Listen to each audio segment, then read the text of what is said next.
آجی همه‌شون اومدن سمت من. او کنار هم.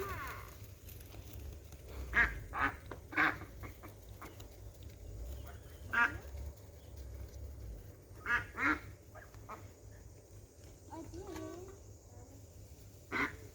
بکنم جمعه ببین اونجا هم مسئول اومدن.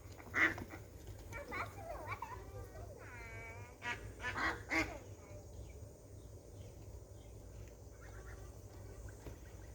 بابا بری تو آبشون که بیان بخورن، هم آب بخورن هم نون، تشنشونه همشون.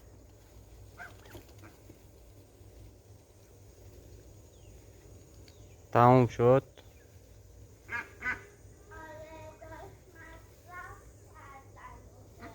اما یه ذره باران بده تر آجیت که بیاد از توی نونشون تو آب بریزه که بخورن. آب بریزم لطفاً بده بفرما. بزن اینو اینجا کنم.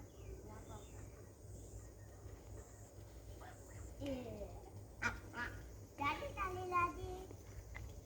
بابا نشونشون بده خواب ببینن اون. چرا همه‌شون اینجا نمیان؟ رفتن اونور آب بخورن.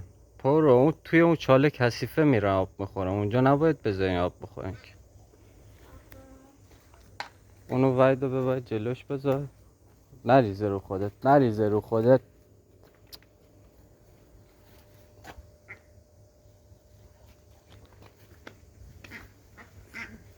بیا سنگین بوده. میان دستا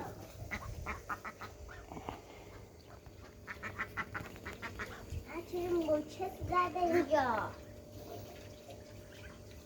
چی زده بابا؟ موچت زده اینجا. او خدا.